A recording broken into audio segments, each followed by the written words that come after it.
Halo Sobat Merdeka, selamat datang di podcast Kampus Merdeka. Nah ini aku senang banget sih sebenarnya kedatangan salah satu narasumber kita yang sangat, bisa dibilang sangat inspiratif ya. Karena aku pun juga sangat appreciate dia dengan karya yang sudah dia buat, dengan pengalaman yang sering dia share juga di sosial media. Jadi aku sangat senang banget kedatangan beliau.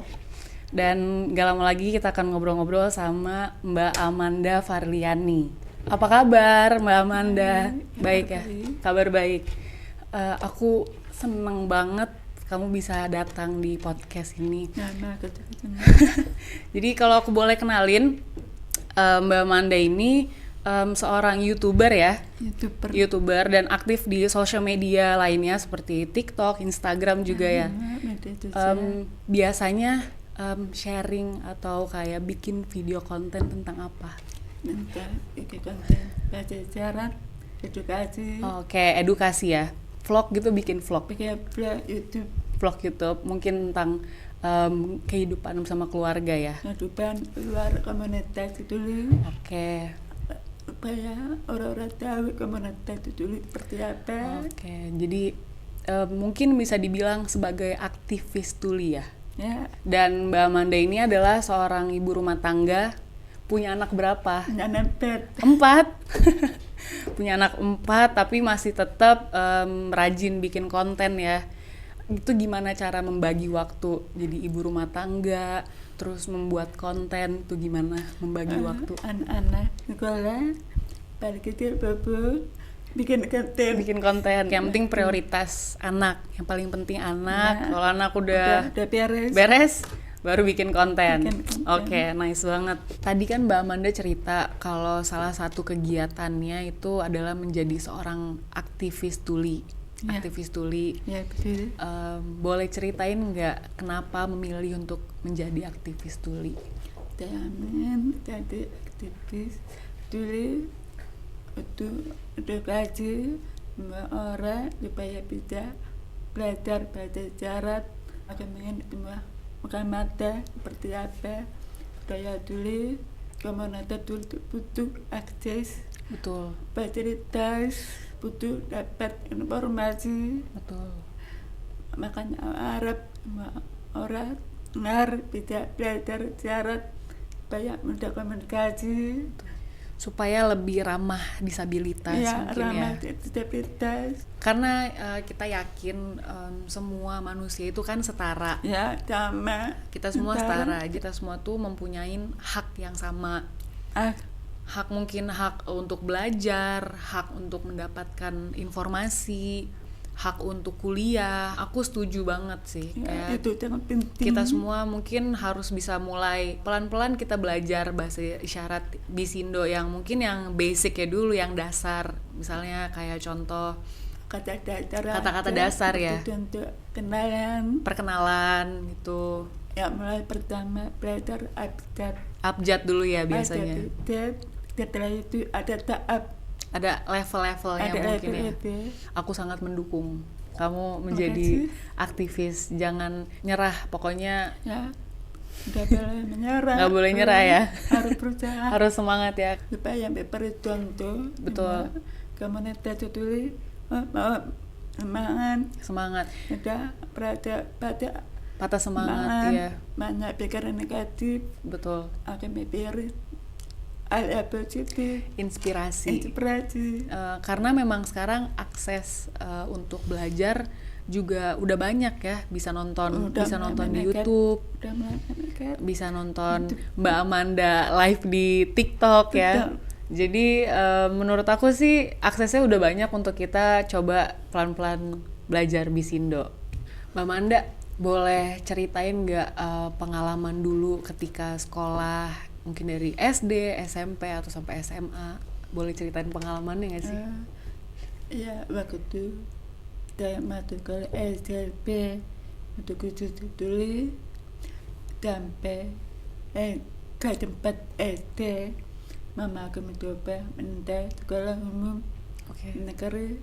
Pengalaman ada rasa tidak enak. Oh ya? Karena beda betul. Karena dari SLB SLB. ke sekolah umum negeri. Semua orang dengar namanya satu-satu dulu. Oke. Adaptasi berat karena lingkungan beda, Betul. pelajaran ketinggalan. Ketinggalan. Aku belajar minggu bicara cepat sekali, aku tidak paham. Aku bisa membaca karena berpikir artikulasi jelas, bisa membaca tersebut aku tidak bisa paham.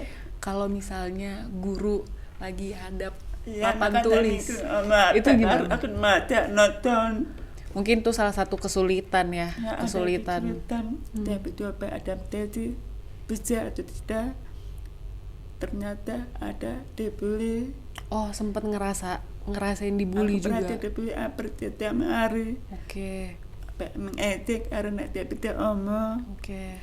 Nada-nadain, aku pikir itu hanya bercanda, ternyata bukan, itu mengejek. Oke. Aku berusaha pikir positif aja, jalan aja, dapat belajar. Iya. Ingin bercanda ke kelas. Naik kelas. SMP dibully lagi. Oh, SMP juga ngerasain dibully. Makanya aku ingin karena jangan dibully lagi. Itu anak-anak ya disabilitas. Ya betul, karena ya kita semua manusia sama mungkin, tapi memang ada kelebihan, ada kekurangan. Manusia nggak ada hak untuk mengejek, nggak ada untungnya juga ya sebenarnya. Buat apa ya? Udah nggak zaman ya bully-bully ya. Ya penting dari saling support, saling menghargai. Betul, saling menghargai. Itu penting. Karena Mbak Manda sendiri udah ngerasain ya dulu. Udah rasa tidak nggak enak ya dibully, betul. Saling support, maju sama-sama. Maju sama-sama. Betul. Selain bikin konten, ada sibuk apa lagi? Anak saya mau lagi masuk kuliah. Oh, I see. Yang paling besar? Pelajaran pertama. Pengalaman pertama mencari kampus ya? Iya, menghindari kampus bagus itu anak. Kalau menurut Mbak Amanda, apakah kuliah? Apakah kuliah? Apakah kuliah itu penting atau gimana? Iya, itu sangat penting untuk pelajaran luas, pengalaman baru, udah kenalan orang-orang baru, sosialisasi ya. Betul sih, karena emang kalau menurut aku kuliah itu penting banget karena bukan cuma soal belajar aja, tapi bisa cari pengalaman baru, lingkungan baru, terus memperluas wawasan. Setuju sih. Mbak Amanda sebagai seorang orang tua, apakah Mbak Amanda membebaskan pilihan kampus dan jurusan untuk anak, atau memilih harus jadi dokter atau harus jadi apa, atau bebas? Bebas. Tidak anak aku yang mau kuliah itu ambil jurusan apa, tapi dia anak suka. Betul. Supaya jalan tidak berat, tidak beban. Oke. Nyaman, enak belajar. Aku setuju banget karena menurut aku kalau kuliah itu yang penting tuh harus suka.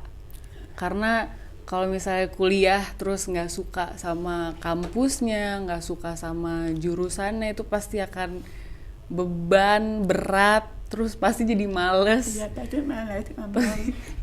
Pasti males sih.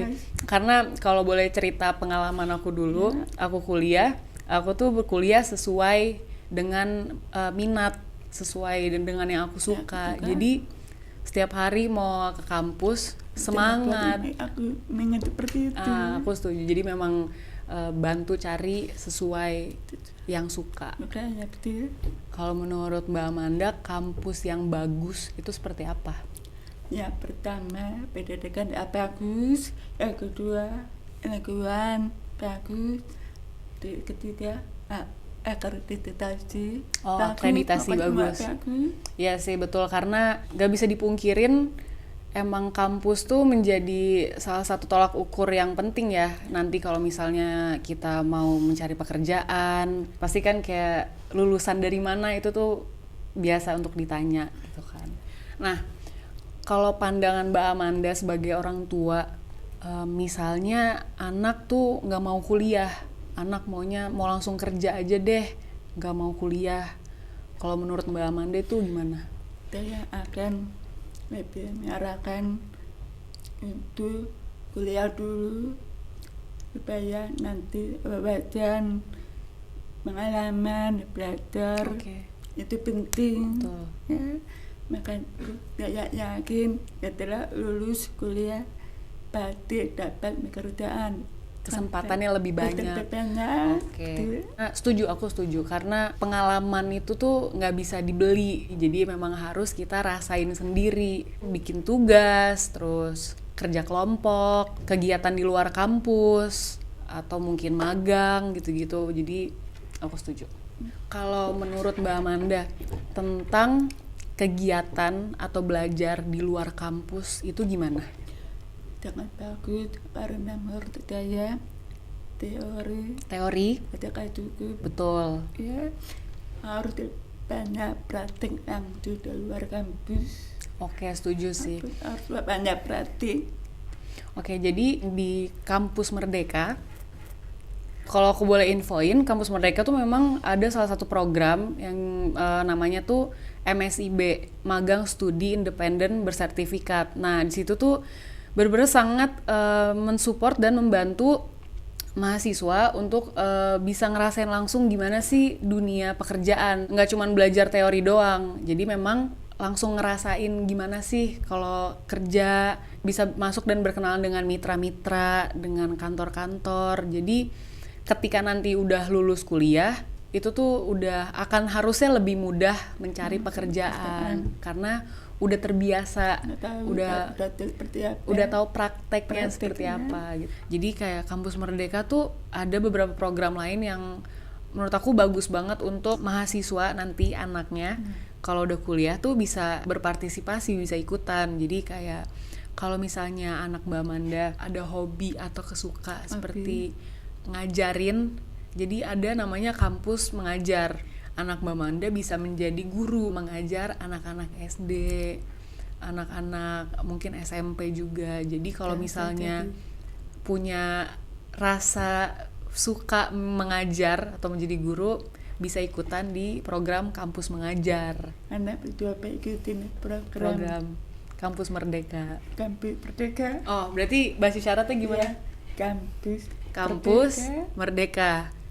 Kalau misalnya ngomongin harapan Mbak Amanda sebagai orang tua, harapan pendidikan Indonesia tuh gimana? Harapan pendidikan Indonesia lebih